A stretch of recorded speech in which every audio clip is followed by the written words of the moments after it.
किस्सा कहानी नहीं है। अगर सरोज सरगम को आप बुलाए हैं, थोड़ा सा एकाग्रित दिमाग कर लीजिए, आप लोग दिल दिमाग से सुने, बस इतना रिक्वेस्ट है जो कुछ भी है। क्योंकि ये सरकारी किताब में भी लिखा गया है, कक्षा 6 के पाठ 4 में उस पाठ का नाम है आर्यों का भारत में आगमन। आखिर भारत की बर्बादी कहाँ से शुरू हुआ, कहा नाम है मास्टर?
कहाँ है आजादी?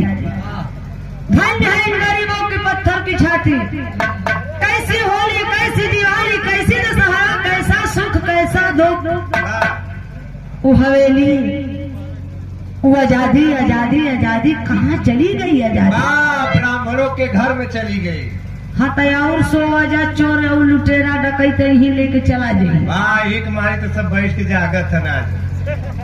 85 आया मूल्यवासियों, हम लोग यार इतना बड़ा राजा है कि चैन से सोते हैं, सोवत साल भरे में 85 मूल निवासी वाले एक बेरी जागत थी। और वो 14 अप्रैल के 14 अप्रैल के जगही फिर अखंड राजा कनियर चैन से सोई। हमार बहुजन भी देखा ही, बहुजन कुंभकर्ण का बाप हो गवा। कुंभकर्ण बेचारा तो 6 महीना सोवे, 6 महीना जागई, लेकिन हमार बहुजन साल भर चैन से सोवा था, साल भरे में एक कई बेरी जागा था। तो बताओ ऐसे आजादी मिली? तब न हया 85 झौगा भर, हया 85 झौगा भर, और जब चुनाव आ जाता तो बिक जाता है पौगा भरे पर। ऊपर राजपाट मिले। सोआ जो सोया या खोया, जो जागा वो पाया। आज जो आप पाए हैं ये बाबा साहब रात रात जगे हैं। चमान चौराहा दहन विजय।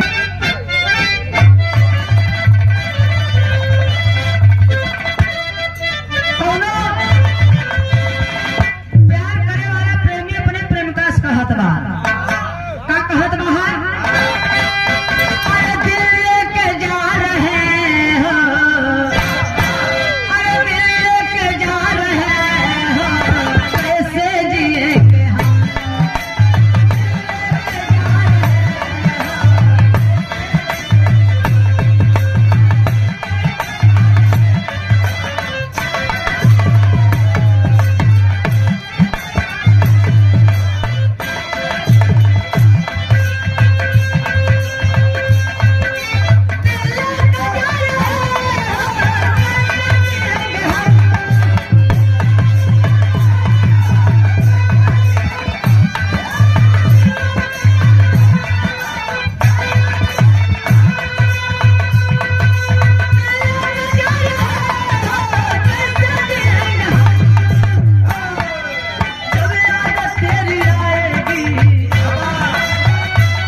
दारू दारू सांझ सवेरे दारू।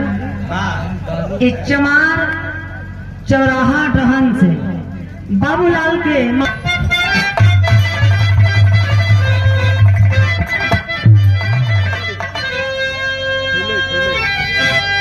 लेकिन प्रेमिका क्या कहती है, अरे एक पल जो मेरे सीने से, अरे एक पल जो मेरे सीने से ओढ़नी फिसल गई।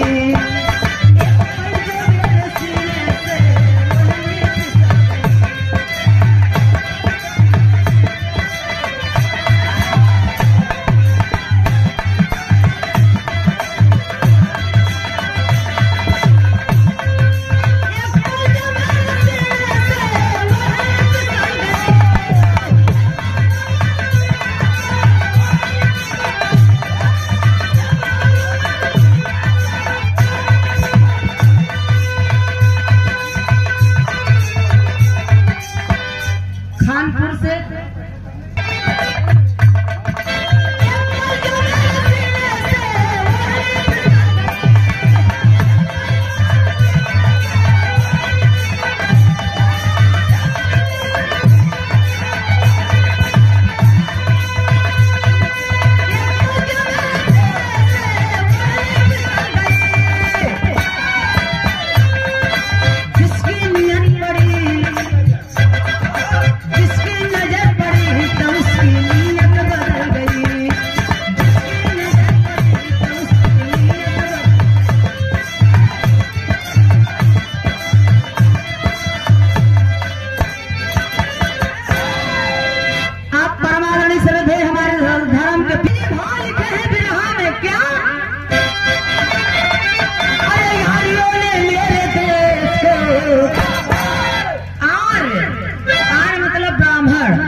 दिया।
जिसके अनुसार हमारा संविधान के अनुसार जो हमारा देश चल रहा है, उसी प्रकार संविधान के पहले मनु ब्राह्मण द्वारा मनु विधान मनुस्मृति बनाया गया।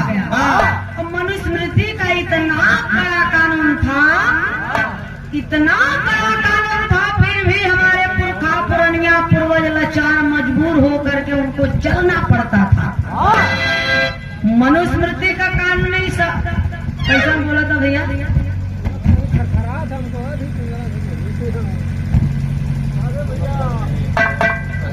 मनुस्मृति का कानून इन औरत के लिए लिखा गया है कि इस औरत का काम है सिर्फ बच्चा पैदा करना।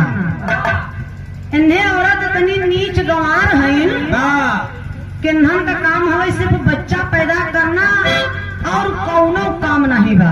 वो कैसे हो? चाहे जैसे हर हाल में। वो कैसे?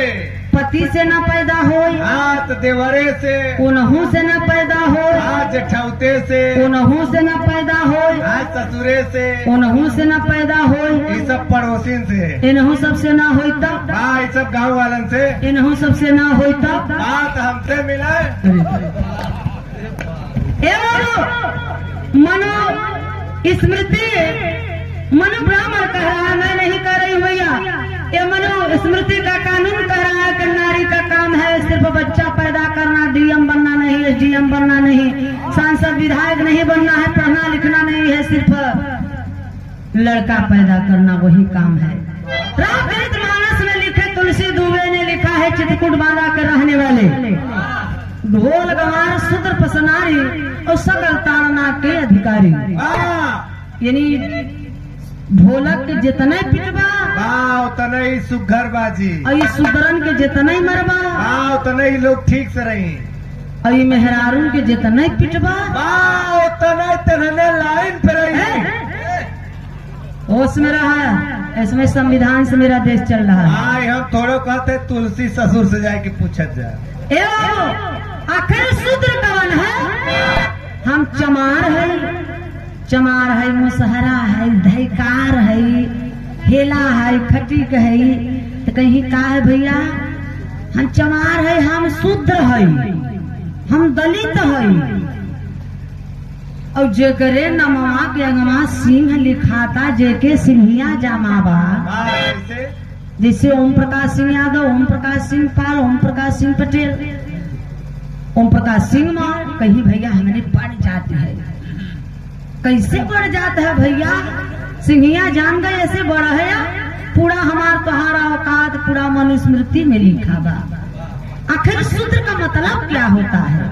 शूद्र कौन होता है? क्या अहिर गरारम शूद्र चमारम बिना गुनाहम पंच पनाहम। अहिर गरारम शूद्र चमारम बिना गुनाहम पंच पनाहम। अहिर गड़रिया चमार मुसहर पासी धोबी धैकार शर्मा बर्मा पटेल बिंद बुनियार जितने 85 मूल निवासी हैं सभी लोग शूद्र हैं। इस शूद्रन के सवेरे सवेरे 5 जूता मारे चाहे बिना गुनाह कर, वह सुबह सुबह नाश्ता के रूप में। और बाबा साहब न पैदा हुआ होते भैया हरा तो 5 जूता रोज मराता जा। 5 जूता तो हो मरा, तू 5 जूता न मराते जो मंचे पे लेट गया है, सूत गया है। धन्य है बाबा साहब, मौलिक अधिकार मिला। बाबा साहब ने मौलिक अधिकार दिए, भाषण देने का अधिकार, चुनाव लड़ने का अधिकार, वोट डालने का अधिकार, धन दौलत रखने का अधिकार, नए नए कपड़ा पहनने का अधिकार, बिरहा गाने का अधिकार, पीने का अधिकार। कौन संविधान में लिखा होते मनुस्मृति लागू करवे है करे।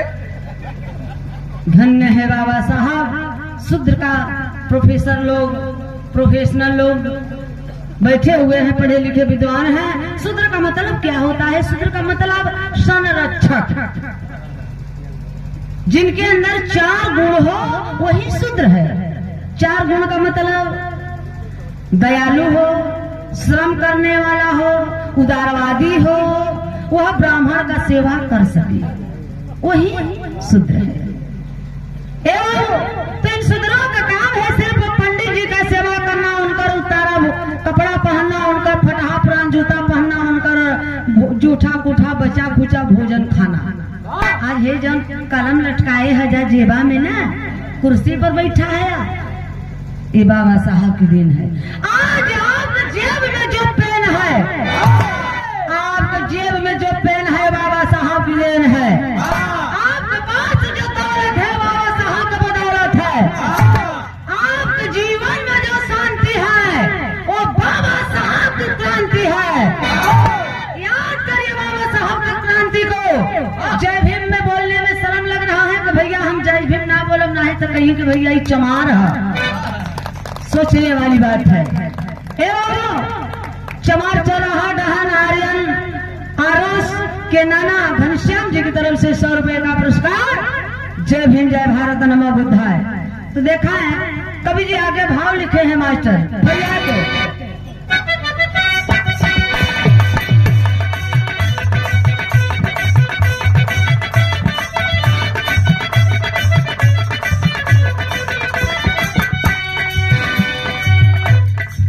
यहाँ के मूल निवासी जो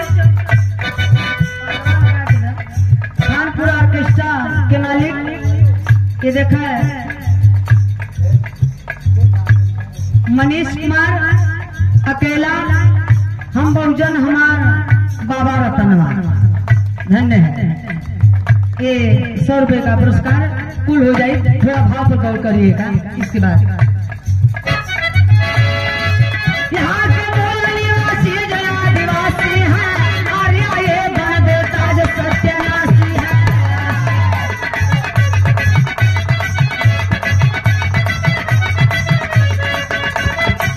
विश्व बनाने का इंद्र सेना नायक है, यही विदेशी मेरे देश के नायक है।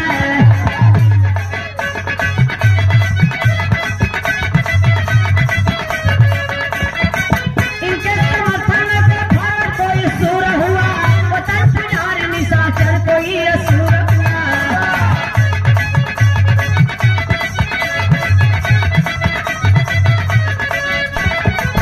देवता इंद्र ने सेनाओं को नचाया है, हमारे संस्कृति इतिहास को मिटाया है।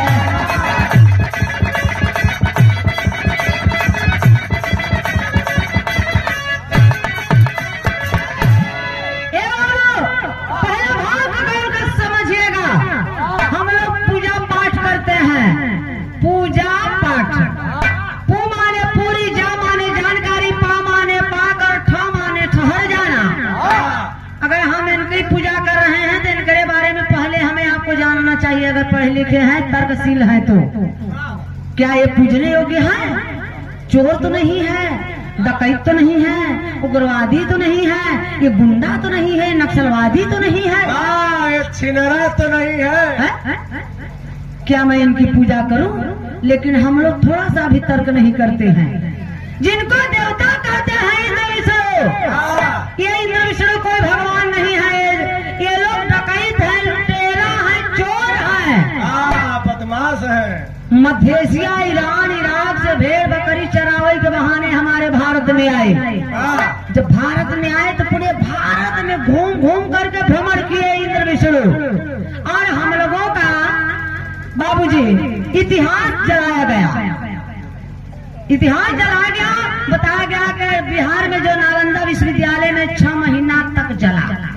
बीचे में आगे नहीं बुतान भैया, पानी नहीं बरसा, जलता ही रहेगा 6 महीना तक। 6 महीना तक जला नहीं। इन विदेशियों का हम लोगों का असली इतिहास 6 महीना तक समय लगा।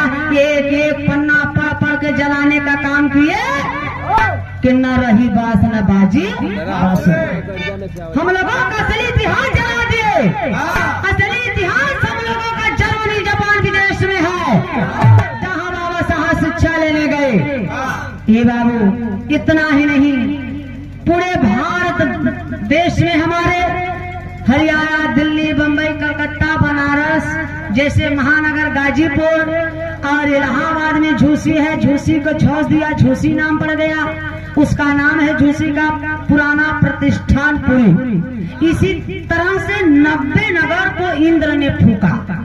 और जेके ना विश्वास हो भैया, हर जाकर ऋग्वेद में खोल कर पढ़ लिया, 3रे मंडल का 12 सूक्त का 6वां मंत्र सहित बताओ थे। और ये मंत्र कौन बा, कौने भाषा में? संस्कृत में, वो विदेशी भाषा। और हम लोगों का भाषा क्या था? पाली भाषा। तथागत गौतम बुद्ध जी जितने लिखे हैं, जो उपदेश भी दिए हैं पाली भाषा में। लेकिन हम लोगों की पाली भाषा तो इन मनवादियों ने, इन ब्राह्मणों ने कन्वर्ट कर दिया, संस्कृत में कर दिया और उनको बताया कि ये देववाणी। तो संस्कृत में क्या लिखा है? इंद्र यज्ञानी नमत पूरे दास पत्नी रघुतमा साक में कम कर बड़ा। एक मतलब कुछ पल्ले पड़ा। हाँ, तुम मिर्जापुर से यहाँ गाजीपुर में आए हो, सबके गरिया वो।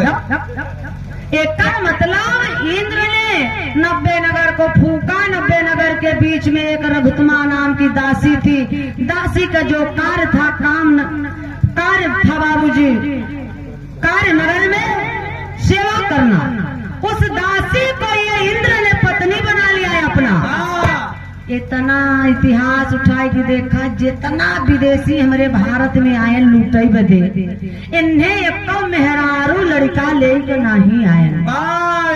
सारे कुल रड़ुआ आ रहे हैं। इसलिए डीएनए बताता है, किताब भी लिखा गया है, डीएनए प्रमाण है सच्चाई दवाई बहुत कड़वा होता है, इसलिए ब्राह्मण की घर के औरतों का ब्लड हमारे आप से मिलता है लेकिन उनके मर्दों का नहीं मिलता है। और इसी बनारस के धरती पर जन्मे कबीरदास जी लिखे डीएनए के ऊपर बाबा साहब जिनको गुरु माने। कबीरदास जी लिखे पहिर जनेऊ जो बाभन होना, मेहर क्या पहिरायो, घर के सुदरन भोजन पर से तू पंडा क्यों खायो। हमना कबीरदास जी कहते हैं आए ब्राह्मण तूने गाय खा लिया, जनेऊ पहन लिया, बहन संगे सो लिया, बरुआ मना लिया, पक्का बाभन हो गया। और घरवा जन भोजनमा परोसता वो तो सुधर के सुधर ही रह गई, वो के का पहनाया। यही से पुरनिया कहती न भैया अरे यार जात कौनो लड़की हो कैले बिया, जात तो आदमी नहीं लिया जाता लड़किन का ना।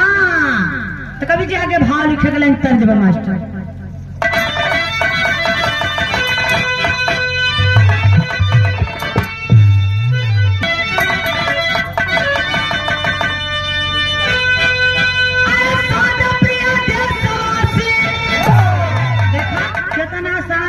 देशवासी है ना मूल्यवासी। 70 वाली पिया घर द्वार मेहराब लड़का चाहे तो तुरंत वही कुल लिखाई ले। इतना सीधा साधा है कि हमारा के खून में बा, खून में मक्कारी गद्दारी ना बा, ये खून में, इसलिए अब तो कुल दे दिहन राजपाट।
बाबू उस समय जात तो था नहीं, हम लोग यहाँ के रहने वाले नहीं है।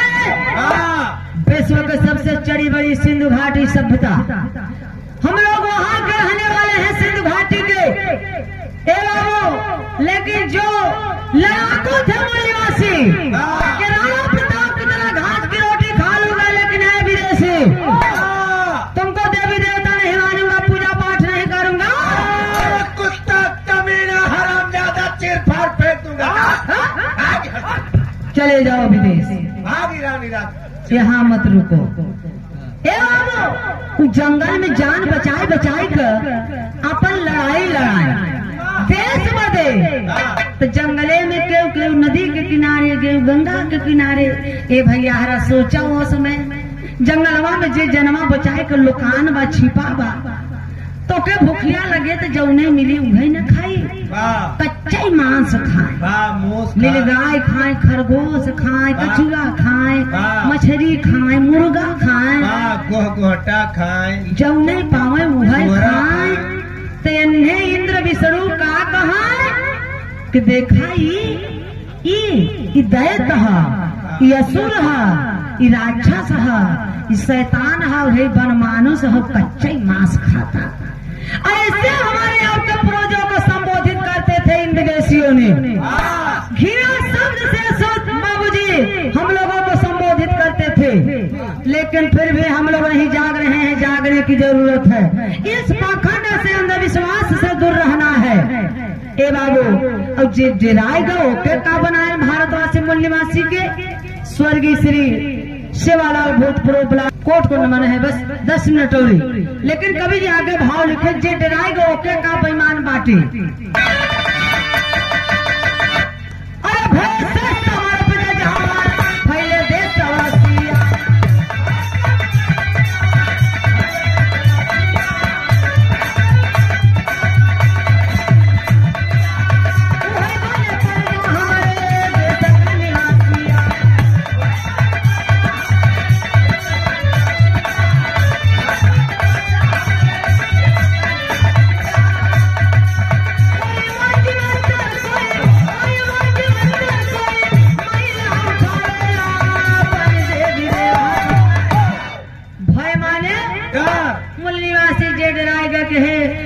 विष्णु तोहार गुलामी कबूल करब, हमारे खेत क्यारी ले ले, घर दुकान ले ले, बहनी बिटिया की इज्जत मर्याद सब कुछ ले ले, लेकिन मार के भगावा मत।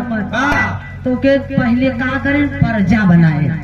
पर्जा मतलब चल हमार तो जूता सिला जैसे तो है, चमार है, चल तो पानी भरा जैसे तो है, कहार है, चल तो गैया भैंस भरा जैसे तो है, अहिर है तो का करे, लेकिन शुद्र है, अहिर है तो हर काम है तो नहीं बा कि गाय भैंस तू पाला, गैया भैंस तू पाला, घी दूध लियावा हमैदा और माठा तू सबे पिया। हम लोग देखा माठा जब मलाई जाता तो उनमें कोनो विटामिन बचत है, सारा मलाई खत्म। तब जब गर्मी आ जाए तो हमारा समाज ना दौड़ा जाए चौराहे पर के एक गिलास लस्सी माठा मिल जाता है, पी ले तो पेटे में ठंडाई आई जाती। हमारी समाज माठा पिए तो ठंडाई के चक्कर में ठंडाई रह गए, कहियो गरमावे नहीं है। जो गरमान बेमान केंद्र और राज्य का सरकार ईवीएम में घोटाला के एक बेमानी चलैले है। तो और तू सबे माठा पिया, 2027 में ऐसे ही ठंडा नहीं रहा। घबरा जी नाजू से दूध पिए 5 मिनट नेटवर्क बता 27 में उलट पलट दे पैमानन के। अरे बाप रे, चल तू भेड़ बकरी पाल ताकि ठंड लगे तो कंबल हम लोगों को ओढ़ने के काम में आए। आजू समगड़रिया सर्वप्रथम इन विदेशियों ने हम लोगों को बांटने का काम किया कि फूट डालो राज करो, डिवाइड एंड रूल। 6743 जातियों में हम लोगों को बांटी और एक जाति में 7 जात जोड़ लीजिए कितनी उपजातियां हुई। 50,000 नहीं। हम लोग वही बटे के बटे हैं। कैसे बटा है, चमार है तो चमारे में ब्याह करी है, और वह गोत्र देख कर, यादव है तो यादव में करी है, पटेल है तो पटेल में करी है, बिंद है तो बिंद में करी है, पासी है तो पासी में करी है। भैया हरा रिक्वेस्ट बा, अगर असली अम्बेडकरवादी है तब, अगर कहियो पंडित जी के घरे से ब्याहे वाला कार्ड आ जाए तो उस तनिका कार्ड पढ़ लिया, वो लोग शादी कैसे करते हैं, वो लोग एक चैनल में बंधे रहते हैं, वो लोग गोत्र चेंज करके शादी करते हैं, क्योंकि गोत्र चेंज करने से, गोत्र चेंज करके शादी करे से जो लड़का पैदा होता वह तो हाइब्रिड पैदा होता। तब ISPCS वालन के 5 साल का लड़का कथा सुनाई देत बा, वही में हमार समाज बाबूजी फसावा। कथा माने सुनी ला, कथा माने हिंदी के शब्द कोश जाए के पड़ी है काल्पनिक कहानी। माई बहनी हरे गांठ जोड़ के 2-3 घंटा बैठ जाइए सत्यनारायण कथा सुने को। वो बतारे संगे कथा माने काल्पनिक कहानी, नकली कथा सुनाई के, नकली कथा सुनाई के असली रुपया ले, हमारे तोहर पैसा जुटाए कर सबके सुदही दे। की कहावे कथा, कथा बहनी हरा नकली कथा सुनबू और असली रुपया देबू और जाबू अचरे से गोड़ धरबू, वो हथियारे सारे का। और यहाँ सरजवा असली कथा सुनावता, 1 रुपया दी हो जा, आय के गोड़े गिरू, 1 पौआ घी दी हुए न के। जवाहिर बड़गांव से बाबूजी की तरफ से, बड़गांव से जवाहिर बाबूजी की ओर से 100 रुपए का पुरस्कार। जय भीम, जय भारत, नमो बुद्धाय, जय संविधान। तो इस कवि जी भाव लिखे हैं टेरी के भाव में मास्टर। तो लोग देखा है शादी कैसे करते हैं, गोत्र चेंज कई का, दुबे हैं तेवारी में तेवारी है, तो पाड़े में पाड़े हैं, तो पध्या में पध्या है, तो मिस्री में मिस्री है, तो सुकुल में सुकुल है, तो ओझा में ओझा है, तो झा। अबे दुबे ही मराए लगा तो चौबे उपध्या मिस्र सुकुल ठेक रिश्तेदार बहन ना दौड़ा जही ना बचावे बदे, और कह ही एक यादव मरात रहा, चाहे चमार भैया मरात रहा, और जनी ताकत रही देखत रही। जब जान जही कि हमार बियादर ना हो, मोटरसाइकिल स्टार्ट कर ही चल दही, कहीं मार सारे की और मार का हमार जाति है, हमार बिरादर है मार सारे की। इसलिए बाबा साहब ने कहा है कि जातियों पे इतना घमंड करो कि जातियां ही खत्म हो जाए। कवि जी टेरी के भाव लिखे हैं मास्टर।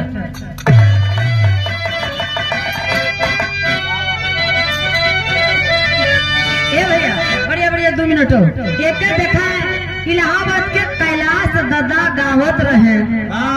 और जब वो गावत रहे ना तब तक तू अपने मम्मी के पेटे में रह के बिरहा सीखत रहू। ये तुमके कैसे पता? तो हाँ चच्चा एक दिन हमसे बताओ तो। अच्छा कैलाश दादा का गाँव है? हाय मोरे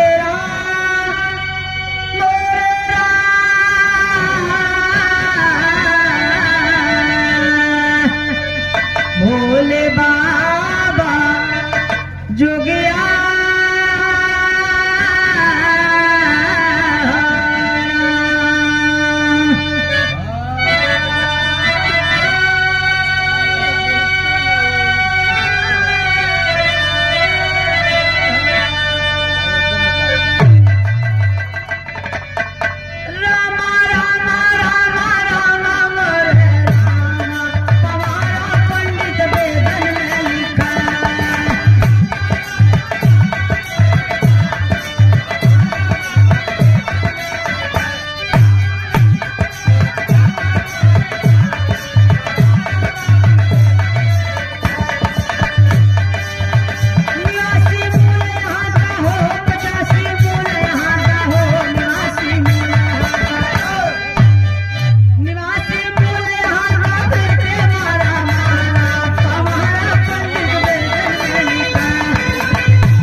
शूद्रन के तो उसमें अधिकार ही नहीं रहा लिखे के पढ़े के। तो ब्राह्मण ने ही तो वेद पुराण गीता रामायण महाभारत लिखा। वेद में लिखे पंडित जी शंकर जी अंजनी के काने में वीर डाल देहन तब हनुमान जी पैदा हो गए। कनवा में डलले से हो। उद्यान ऋषि का वीर सरवा को हो पत्ता पे बहुत जात रहा। राजा दशरथ का बहिन चंद्रकला चाट नहीं तब सरवन पैदा हो गए। तो वीर नहीं मलाई रहा मलाई। अपने में हैया के चटाव दे पट्टे चटाव तो चटाव और पैदा करे। तब ये समाज आप जाने आजकल सब साइंस विज्ञान लेके पढ़त बाटे सब जानत बाटे। लेकिन बताओ चाटे से पैदा हो गए। रामचरितमानस में तुलसी दुबे ने लिखा कि तीनों रानी श्रृंगी ऋषि निषाद के गुफा में खीर खाए चोरी चोरी अनियारे में। तब जाकर भरत शत्रुघ्न राम और लक्ष्मण पैदा भय। खिरिया खैले से हो। सोचा भैया पढ़ा लिखा आप लोग है इस समय ये जनरल नॉलेज की बात है कि जब मुंहे से खाई तो गर्भाशय में जाए कि मासे में जाए। अरे यार वो जमाने में गर्भाशय मासे कनेक्शन ये रहा। इसमें सब देखा था पढ़ा लिखा है। भाई तुलसी ससुर होते तो भीषण जूता मार के उनसे पूछे। अरे बाप रे बाप जब पौबा तब न मरबा मिलता ही नहीं बारे रहते। तब तो वह रामचरितमानस ललका कपड़ा ओढ़ा के रखी गवा अलमारी में पूजा करत अगरबत्ती जलावत है। तुलसी तुलसी तुलसी जय हनुमान ज्ञान गुण सागर। तुलसी तुलसी तुलसी असाला चूतिया दोहा दिया बनाई अपना साला मर गया हमको दिया फंसा।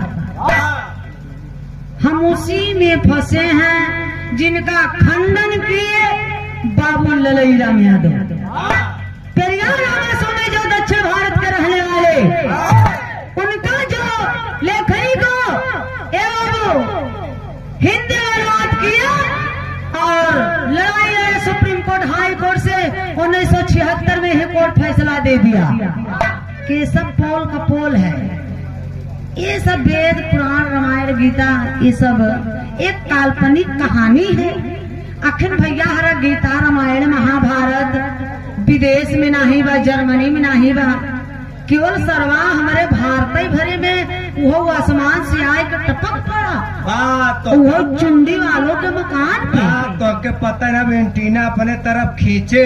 अच्छा तब स्वर्गीय शिवालाल भूतपूर्व कनिष्ठ ब्लॉक प्रमुख चिरई गांव वाराणसी से ये देखा है बहुत बहुत रात भर आप सेवा की जो वाराणसी से आए हैं हमारे पास तो न माला है न फूल है। आप लोग एक बार जोरदार ताली बजा के उनका सम्मान कर दीजिए। अतिथि देव भव, अतिथि भगवान होते हैं। तो कवि जी भाव लिखे हैं आगे का होतबा, तर्ज लगल मास्टर।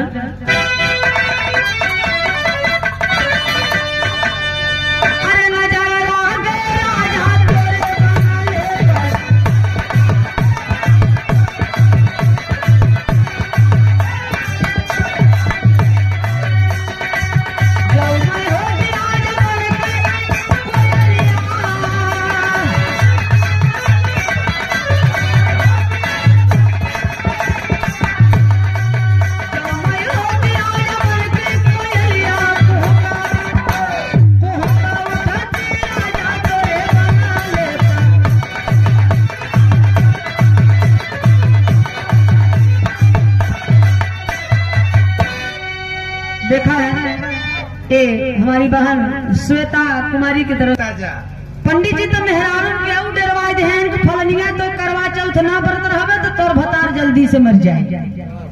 बिचारी है डर के मारा करवा चौथ व्रत रहे लागे। अच्छा उनमें से कितना जने व्रत रहो तन के हाथ उठाओ, जल जा मत हम कुछ कहब न। सब व्रत रही। अच्छा काहे बदे व्रत रहत जानत है कि पति का लंबी उम्र बदे, पति का लंबी उम्र बदे व्रत रही।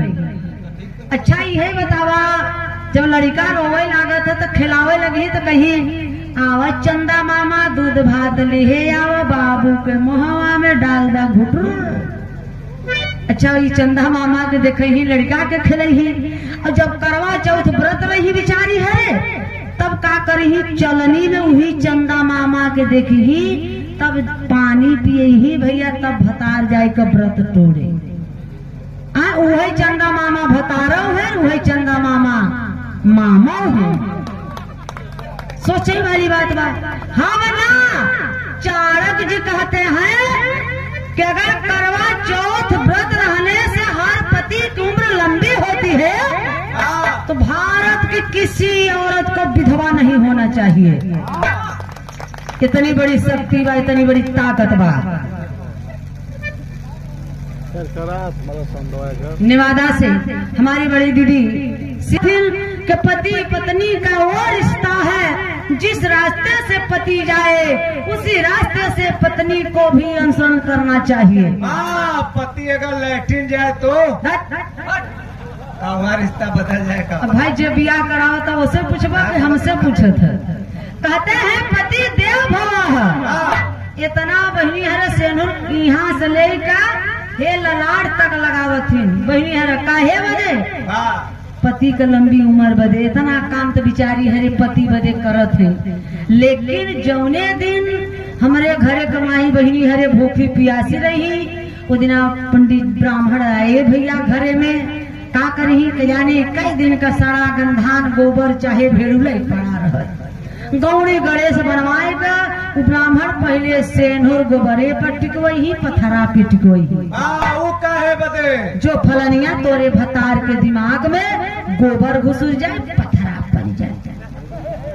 और वही हमारे बहुजन के गोबर और पथरा पड़ गवा जिसका ऑपरेशन किए पेरिया रामास्वामी ज्योतिवारा फूले बाबा साहब मान्यवर कांशी राम जी तथागत गौतम बुद्ध जी ललैया में यादव ऑपरेशन किए बच्चा तरोस्तर कब के भेजे बिना चीर फाड़ का ऑपरेशन करे बदे। अरे भाई अरे हमारे पास कोनो हथियार नहीं बा। हथियारों बात मिर्जापुर के जंगल में धक चली आई हो। कवि जी आगे भाव लिखे हैं अरे नजारा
नजर लग गई, इसलिए हमारे भारत में दूसरी चढ़ाई मुसलमान बन के आए। हमारे भारत देश में दो समुदाय के मुसलमान हैं, सुन्नी और शिया। जो 90% हमारे भारत देश में सुन्नी मुसलमान हैं, जो कि औरंगजेब द्वारा जबरदस्ती उनको सुन्नी मुसलमान बनाया गया। वो हमारे मूल निवासी हैं, हम लोगों के खून हैं, हम लोगों के भाई हैं, हमें आपको उनसे लड़ना नहीं चाहिए। जो शिया मुसलमान हैं 10% हमारे भारत देश में, वो लोग मध्य एशिया, ईरान, इराक से आए हैं, जहाँ से ये आर्य ब्राह्मण आए हैं। ए बाबू, इसलिए चुनाव आ जाए तो हम लोगों को हिंदू मुसलमान कह करके लड़वाने का काम करते हैं। और ये हिंदू के जितने ठेकेदार हैं, इन लोगों का सारा दामाद मुसलमान है। जैसे मुरली मनोहर जोशी, मोहन सिंघल, अशोक मोहन भागवत, अशोक सिंघल, ए बाबू, इन लोगों का दामाद सब मुसलमान है। और हम आपको लड़वाने का काम करते हैं, हमें आपको लड़ना नहीं चाहिए। ये देखें चमार चौराहा के अल्हम्दुलिल्लाह मास्टर, अरे हम ना है कहावतान से, हम ना है कहावतान से, राम मुलायम बाबू।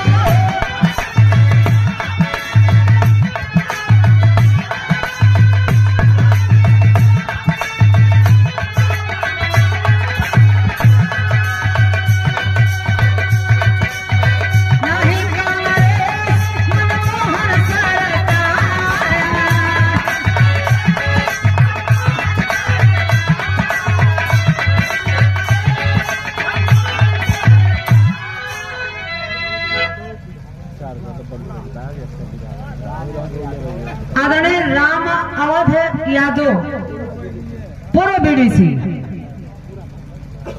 अच्छा गाय की तरह दुल्हन में, ठीक। ये देखा है, ये 50 रुपए का पुरस्कार। जय भीम, जय भारत, नमो बुद्धाय, जय संविधान, बाहरे हमारे यादव समाज। ए बाबू, तो बाहरे चंद्रभूषण यादव, जो कि देवरिया के आप प्रोफेसर, किताब लिखे कृष्ण सूर्य असुर। तो हमारे मूल निवासी यादव समाज बहुजन के लोगों को जागने की जरूरत है। तो कवि जी कहा नाम है, भाव लिखे हैं,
इसलिए माननीय कांशीराम जी, भैया 2 मिनट 1 मिनट 30 सेकेंड प्लीज भैया।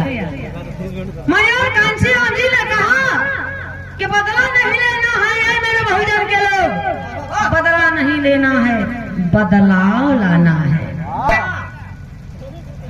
ए बाबू, ये भाव पे आदरणीय महेंद्र जी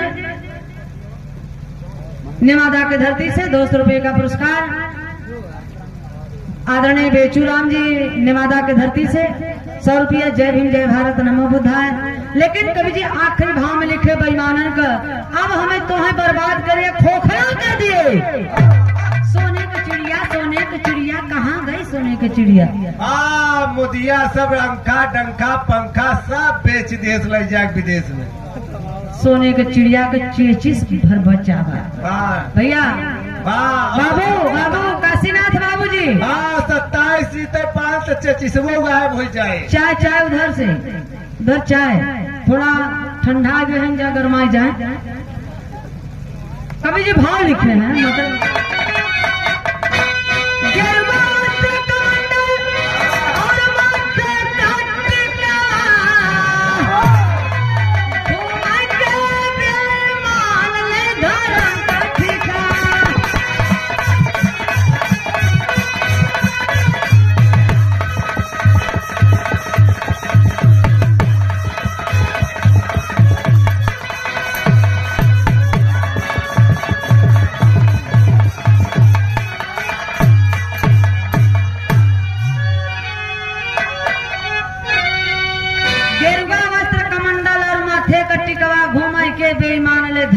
ठिकवा, धर्म का ठेकेदार मंदिरों पे बैठ गए हैं।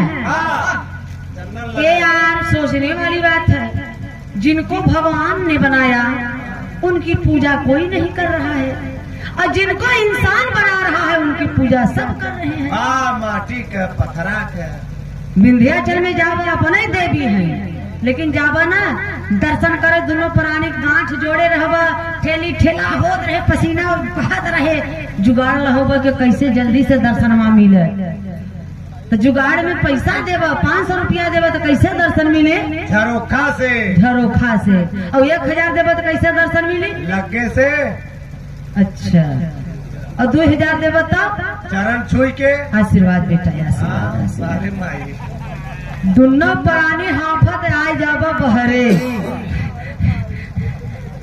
देखा था इतना बड़ा चूतिया है, इनका माई है यहाँ। माया आशीर्वाद मलकन दाई कहो चाहत रहा।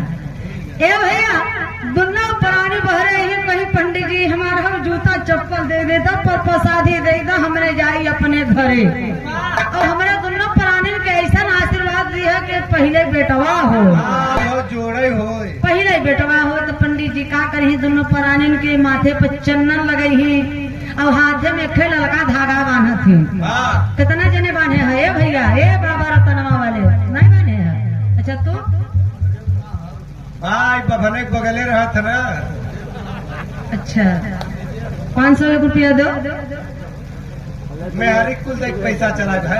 अच्छा, तो देखा वो मंत्र पढ़ा थे संस्कृत में, हथवा में रखे, वो रक्षवा बांधत के समय लड़का धगवा का पढ़ा थे? ओम बधो बलि राजा दान रुद्र महाबलः तंतो प्रतिधान रक्षमा चलमाचल। अरे पंडिताइन बा, तो के पंडिताई समझ में आवत है? अरे यार इतना बढ़िया मंत्र के बोले हो। ओम बद्धो बलि राजा दान रुद्र महाबलः तंतो प्रतिधान रक्षमा चलमाचल। इस रजवा थोरो कहा था, वो नहीं का मंत्रो ही कहा था। के कर मतलब कि जिस प्रकार से आए मेरे बहुजन के लोग मूल निवासी, तुम लोगों के बलि राजा को इसी लाल धागे में बांध करके मारे, राजपाट शासन सत्ता रोटी कपड़ा शिक्षा सब कुछ छीन लिए, आओ तुम्हें भी अटल रूप से इसी बंधन में बांधता।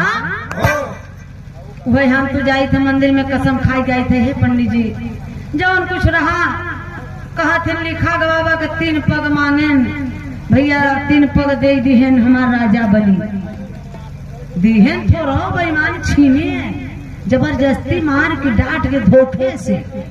वही हम लोग मंदिर में जाते हैं कि पंडित जी हम खाई बिना मर जाओ, लेकिन तुम्हें खाई बिना मर। वही तेरही में बोलोबा, बरही में बोलोबा, खेत लिखोबा तब बोलोबा, नौकरी पाई जाबा तब बोलोबा, लड़का पैदा हो जाए तो नामकरण करवाओ बदले के दौड़े लगबो। बताओ, जब नाम और रखा के शक्ति नहीं बा तो कोपर जाने बदे 50 पैदा कैले थे, जल लाइन लगाई कर। सोचा पैदा तू करा था, नाम दूसर क्यों रखा था? घर तो बनवावा था, अब प्रवेश दूसर क्यों करा था? क्या मेरे बहुजन में नहीं है पंडित? पंडित कोई जात नहीं होता, ज्ञानी को कहा जाता है। बड़े बड़े विद्वान लोग हैं, धन्य है इन महान पुरुषों। जितने बहुजन में हमारे जन्म में संत गुरु महान पुरुषों को लिए सत नमन है। अगर इन महान पुरुषों की वचनवाणी अच्छी लगी हो तो आप लोग जोरदार तालियों से उन लोगों का सम्मान कर दीजिए। धन्य है बाबा साहब। इसलिए बाबा साहब का सपना था कि घर घर में शिक्षा होना चाहिए। दारू एक टाइम कम पिया, घर भले मत बनवाया, खेत भले मत लिखा, लेकिन लड़का की पढ़ाई जरूरी है। क्योंकि बाबा साहब ने कहा शिक्षा, अरे शिक्षा वो शेरनी का दूध है, अरे जब पिएगा वो दहाड़ेगा। इले तो मिर्जापुर से गाजीपुर में दहाड़त हो। वो शिक्षा है, वो शिक्षा मास्टर चाबी है। फिर भी हम लोग मंदिर में जाते हैं। ओशो ने कहा हम तो चूतिया है। ओशो ने कहा कि शूद्रों को मंदिर नहीं जाना चाहिए। मंदिर वही जाते हैं जो मानसिक रूप से गुलाम है और ब्राह्मणों की निजी दुकान है। ब्राह्मण को दान, ब्राह्मण को दान, ब्राह्मण को दान, मनवादी को मतदान। और मंदिर में दान देना बंद कर दीजिए। अपने आप इन मनवादियों का, इन ठेकेदारों का, जो मोट मोट सिकड़ी पहन के बैठा है, लग्जरी से चलत है। हाथा बांध दे बत न टूटे। अरे बाप रे बाप, धन्य है ए बाबू। बारह बुद्ध जी ने राज छोड़ा। अरे मेरे बहुजन के लोग, बुद्ध जी ने राज छोड़ा, अशोक सम्राट ने युद्ध छोड़ा, बाबा साहब ने धर्म छोड़ा, ज्योतिबा जी घर छोड़े। निकल लो मेरे बहुजन के लोग, इसलिए बाबा साहब अमरी दिखाते हैं मंदिर मत जाओ। जिस दिन जितने मंदिर की तरफ भीड़ जा रही है, इतना भीड़ जिस दिन संसद भवन की तरफ जाएगी, उस दिन राजपाट से कोई हम लोगों को रोक नहीं सकता।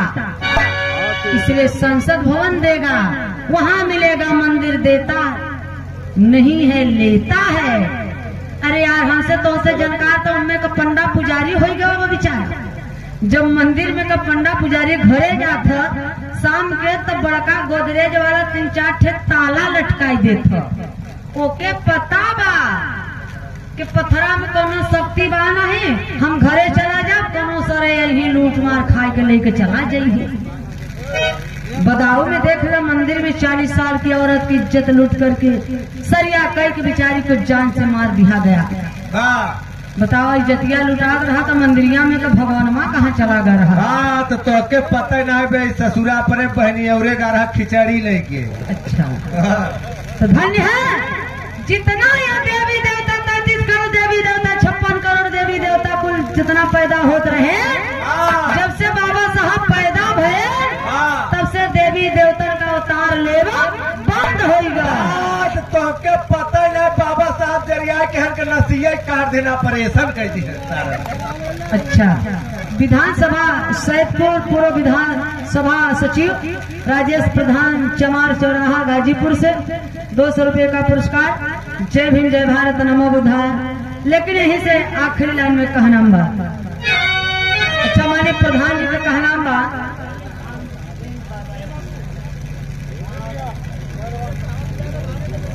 एक लाइन उनकर बा, कबे का फरमाइश करत हुई माननीय प्रधान जी।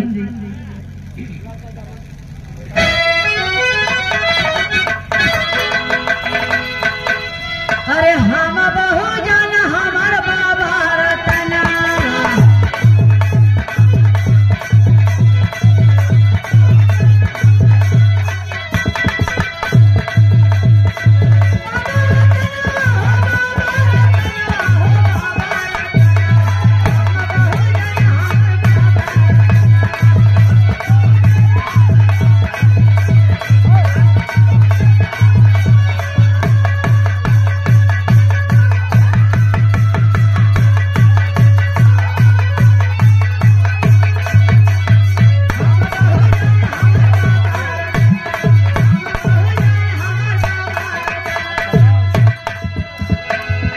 स्वर्गीय सेवालाल भूतपूर्व कनिष्ठ ब्लॉक प्रमुख चिरई गांव वाराणसी से सब